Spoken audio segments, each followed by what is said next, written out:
नमस्कार दोस्तों, पहलवान गुरुदीन ग्रुप ऑफ कॉलेज के यूट्यूब चैनल में आपका स्वागत है। मैं रामलाल रैकवार, प्रवक्ता राजनीति विज्ञान, पहलवान गुरुदीन विधि महाविद्यालय पनारी ललितपुर। आज हम राज्य की उत्पत्ति का देवी सिद्धांत टॉपिक का विस्तृत अध्ययन करेंगे। इस टॉपिक के अंतर्गत राज्य की उत्पत्ति का देवी सिद्धांत की व्याख्या, सिद्धांत की विशेषताएं एवं आलोचना के अंतर्गत प्रमुख जो बिंदु हैं उनका विस्तृत अध्ययन करेंगे।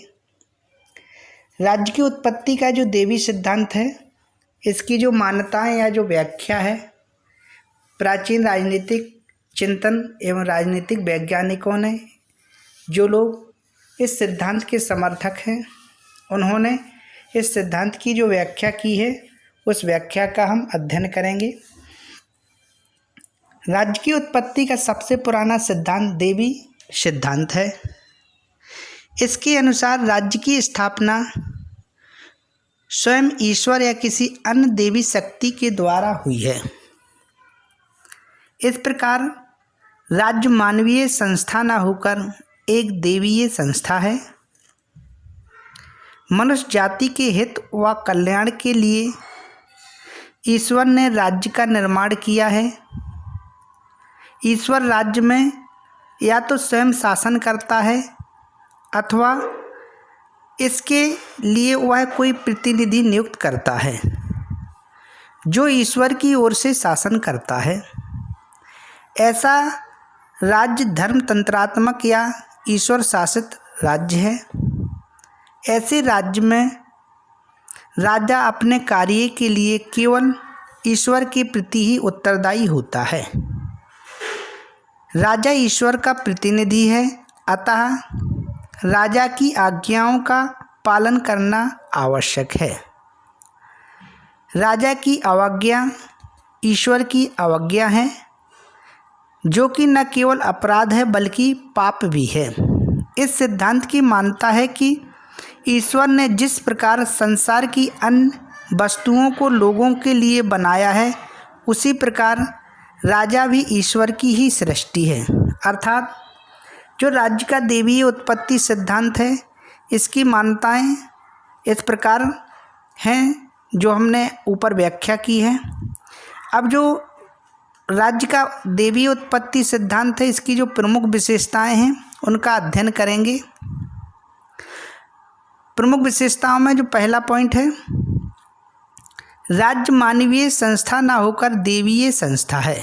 इस सिद्धांत की जो मान्यता के अनुसार कहा है कि राज्य मानवीय संस्था है, मानवीय संस्था ना होकर देवीय संस्था है।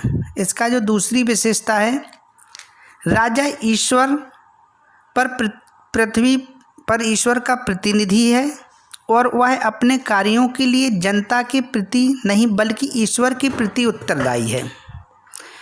तीसरी जो विशेषता है, जनता का यह कर्तव्य है कि वह बिना किसी विरोध के राजा की आज्ञाओं का पालन करे।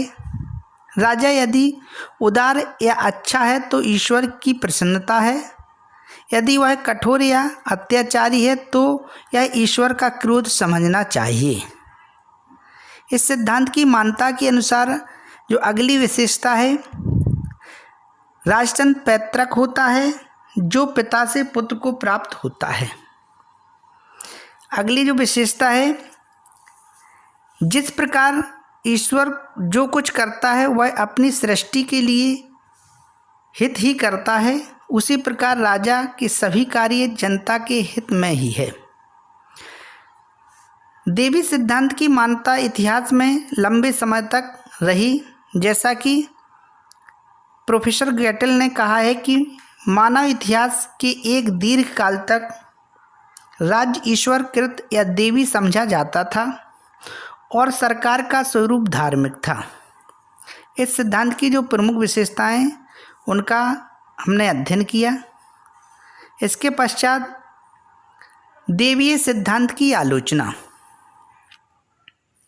यद्यपि प्राचीन और मध्यकाल में देवी सिद्धांत लोकप्रिय रहा, परंतु 18वीं शताब्दी से ही इसकी आलोचना होने लगी। आज यह सिद्धांत मात्र कहानी बनकर रह गया है। इस सिद्धांत की आलोचना हम निम्न बिंदुओं के अंतर्गत कर सकते हैं। पहला जो बिंदु है, अनैतिहासिक सिद्धांत। इतिहास में इस सिद्धांत की पुष्टि नहीं होती कि दूसरे शब्दों में इतिहास में ऐसा कोई प्रमाण नहीं मिलता जिससे इस सिद्धांत का समर्थन किया जा सके। आलोचना का जो दूसरा पॉइंट है, अवैज्ञानिक सिद्धांत। डार्विन ने अपने विकासवादी सिद्धांत द्वारा यह सिद्ध किया है कि विश्व की कोई भी वस्तु ईश्वर की कृति नहीं है, बल्कि सभी ऐतिहासिक विकास का परिणाम है। आलोचना का जो अगला बिंदु है, यह सिद्धांत राजनीतिक नहीं धार्मिक है। इस सिद्धांत का प्रतिपादन धर्मशास्त्रियों ने किया है और इसके आधार राजनीतिक तथ्य नहीं वरन धार्मिक विश्वास है। यह सिद्धांत अंधविश्वास की नींव पर टिका हुआ है। इस संबंध में जेम्स प्रथम का यह कथन सर्वदा बेहुदा ही है कि राजा लोग पृथ्वी पर ईश्वर की जीवित प्रतिमाएं हैं। सिद्धांत की आलोचना के अंतर्गत जो अगला पॉइंट है, राज्य एक मानवीय संस्था है। यह कहना सर्वथा गलत है कि राज्य ईश्वर की सृष्टि है। इसके विपरीत सही यह है कि राज्य एक मानवीय संस्था है। सिद्धांत की आलोचना में अगला पॉइंट, रूढ़िवादी सिद्धांत। यह सिद्धांत रूढ़िवादी इसलिए है कि जब राज्य का निर्माण ईश्वर ने किया है तो जनता उसमें कोई परिवर्तन भी नहीं कर सकेगी। फिर यह सिद्धांत जनता के अधिकारों की कोई बात ही नहीं करता है। सिद्धांत की आलोचना के अंतर्गत अगला जो बिंदु है, देवी अधिकारों के समर्थक।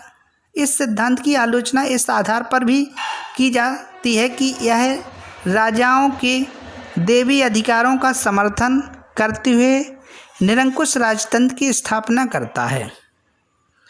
सिद्धांत की आलोचना के अंतर्गत जो अगला पॉइंट है, यह सिद्धांत आधुनिक राज्य पर लागू नहीं होता है, क्योंकि यह प्रजातंत्र शासन की बातें ही नहीं करता है। प्रजातांत्रिक शासन प्रणाली में शासन अध्यक्ष को जनता निर्वाचित करती है और जनता के द्वारा ही प्रजातंत्र शासन प्रणाली का निर्माण होता है। इस प्रकार जो देवी उत्पत्ति सिद्धांत है, प्रजातांत्रिक शासन प्रणाली में इसकी मान्यताएं लागू नहीं होती हैं। इस प्रकार कहा जा सकता है कि यह सिद्धांत एक कोरी कल्पना है। इस संबंध में गिलक्राइस्ट ने अपना मत व्यक्त किया है। उन्होंने कहा है कि देवी सिद्धांत का प्रमुख लक्षण निरंकुशतावाद का समर्थन करना है। राज्य की उत्पत्ति बताना तो इसके लिए गौण वस्तु थी। इस प्रकार देवी सिद्धांत की आलोचना निम्न बिंदुओं के अंतर्गत की गई है।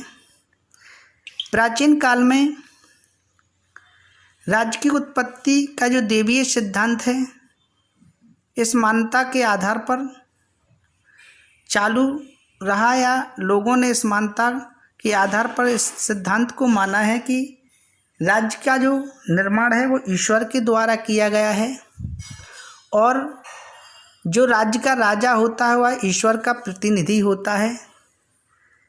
वर्तमान समय में इन सिद्धांत की आलोचना के आधार पर खंडन किया गया है। इस प्रकार आज हमने राज्य की उत्पत्ति का जो देवीय सिद्धांत है उसकी व्याख्या, उसकी प्रमुख विशेषताएं और आलोचना के निम्न बिंदुओं का विस्तृत अध्ययन किया, जिससे आज के जो परिवेश में है, राज्य की देवी उत्पत्ति सिद्धांत की कितनी सार्थकता है, इसका अनुभव होता है। धन्यवाद।